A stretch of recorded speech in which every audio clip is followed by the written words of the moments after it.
Hello my friends, welcome back to the channel. My name is Sohum and I'm on a mission to spread peace, love, and positivity through music.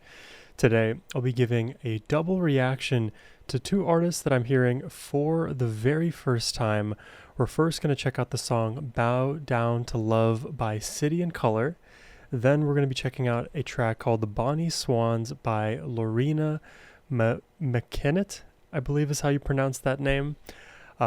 I haven't heard these artists before, but the entire point of my channel is to discover new music, so thank you very much, Graham the Catchy, for making these selections today and the donation request. It is much, much appreciated. And a while ago, Graham and I actually had a conversation where he divulged a bit of his story with Loreena McKennitt, and if you're so interested, Graham, I encourage you to drop that story in the comments below for others who may view this reaction to kind of know the wisdom that Loreena has. But I'm excited to check these songs out today, so let's quickly jump in.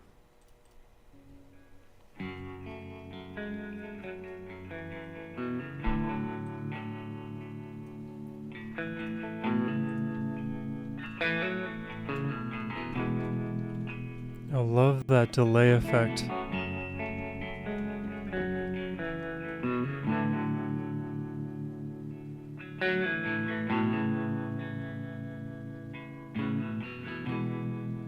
Oh.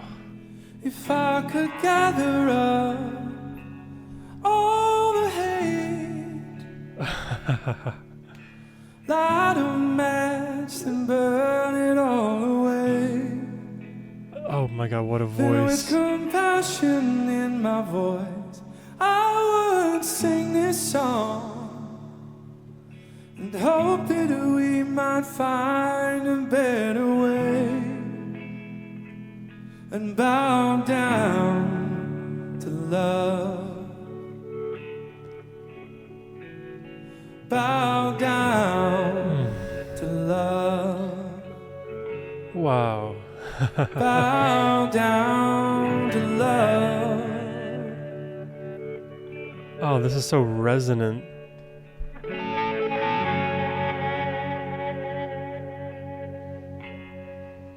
I mean, this is a song so far that just leads with empathy. You hear it in the vocal performance, you hear it in the lyrics themselves, and in the instrumentation. It's just really, really rich. Every note is counting here. The whammy. Oh, let's go. Oh, let's go. Immediately in my playlist.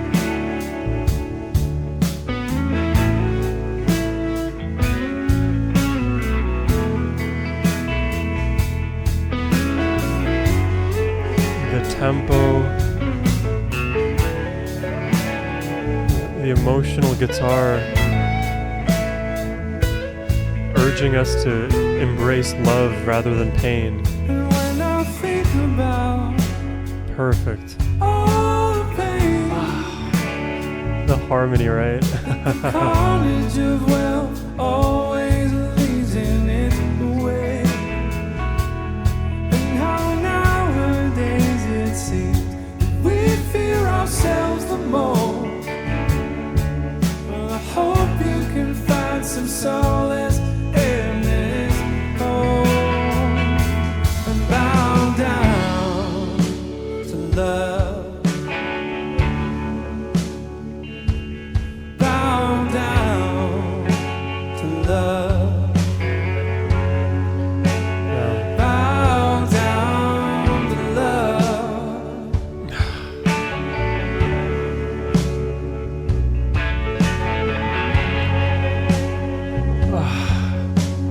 I love how the instruments themselves are conveying this feeling of raw grief, but then lyrically it's bow down to love. Don't put your hat into any of the other possible rings because you will be let down, you will be led astray. And bowing down to love, embodying love, the reason I preach peace, love, and positivity is because So much of our lives are plagued with anxiety, uncertainty, paranoia, fear, a lot of these negative emotional actors that constantly badger us. But bowing down to love is where we can find our inner peace. It's where we can look inwards for reconciliation of these negative emotional actors rather than externally, where a lot of the external world is just propagating more of those negative feelings. There's a reason why we have a negativity bias evolutionarily, but it has been manipulated and warped in such a way on the commercialization front, politically, weaponized. So much of our emotions are now being turned against us. Being grounded in the self is the best way forward, which means bow down to love. You embody love, you have it within you. Love yourself, love thy neighbor. Bow down. Wow. A lot of humility. So humble. See what I did there?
Bow down to love. Wow. Bow down to love.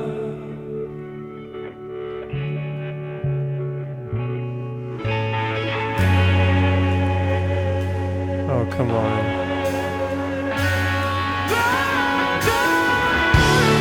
Oh my God.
Oh, incredible.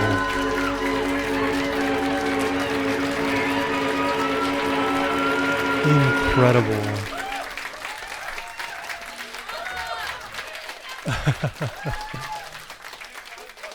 What an emotionally gripping performance. and the climax, right? The song just continues to build because we started in this very subtle and earnest place and just built and built and built, and then we added a second vocalist and an added guitar layer and thicker instrumentation, and then we ascended, we got higher, we got louder.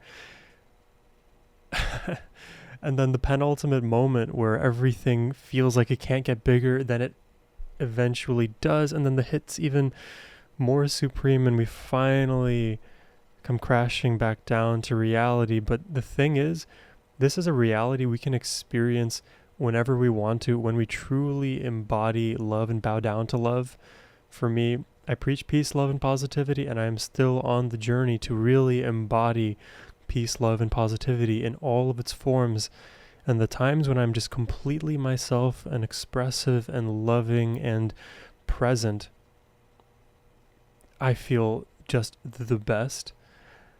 I really I really wish there was a more convincing way to make that point other than just to say those words.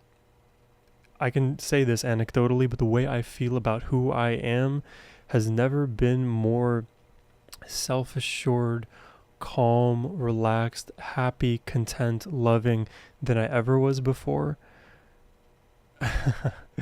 And the fact that we have music like this that just puts that message on spotlight in such a beautiful way fills my heart up so completely. This was amazing. Now let's quickly jump into the next song by Loreena McKennitt, The Bonnie Swans.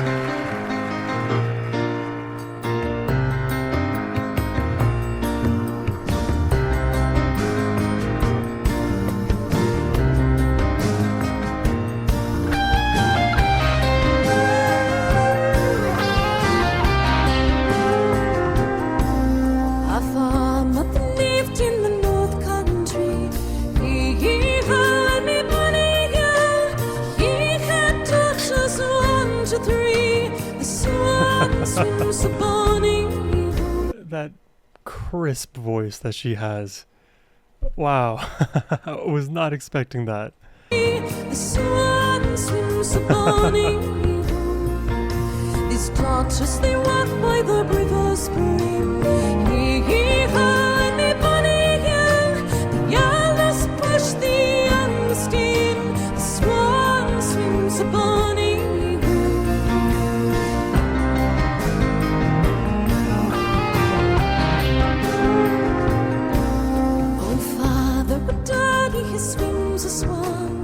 This is magical. It reminds me a lot of Candace Knight from Blackmore's Night.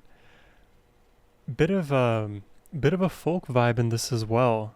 I think I heard a little bit of fiddle, but I'll have to pay more attention. Oh, father, but daddy, he swims a swan.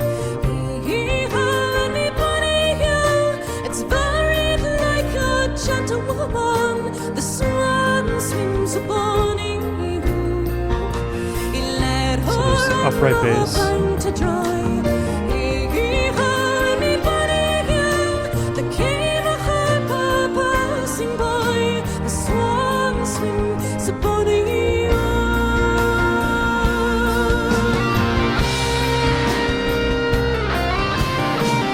Whoa. I really was not expecting this.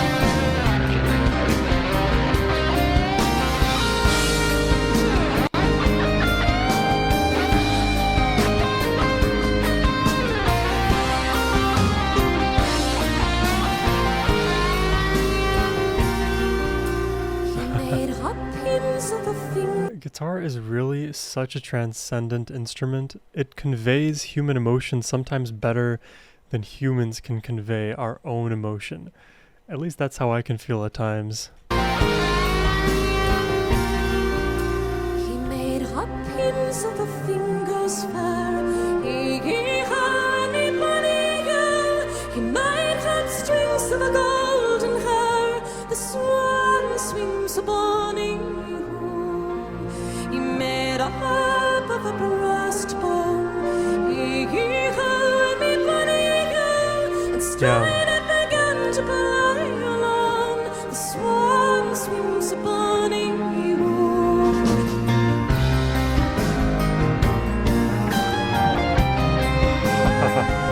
Oh yeah, there. Love that back and forth.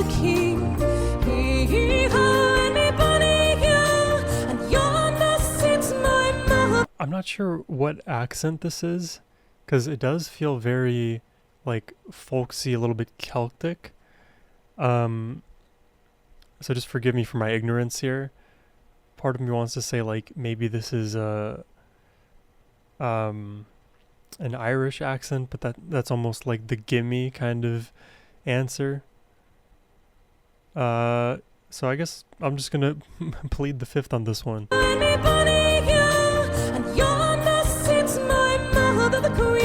The swan swims upon a and then I see my brother Hugh.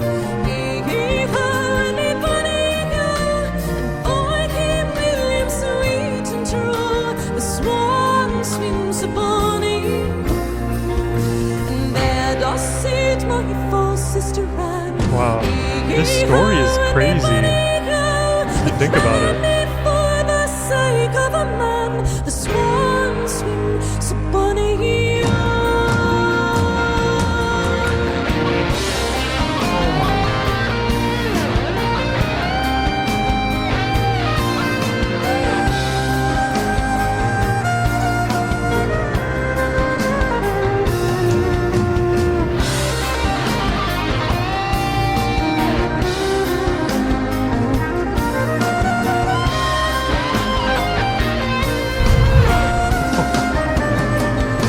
back and forth.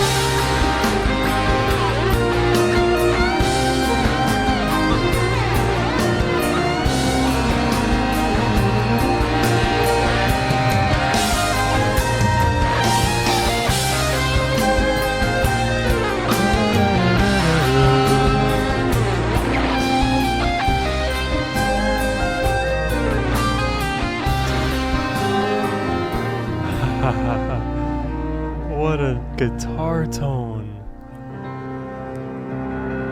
What a composition.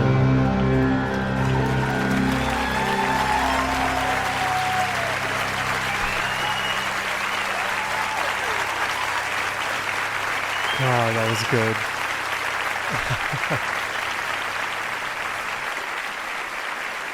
That is beyond good.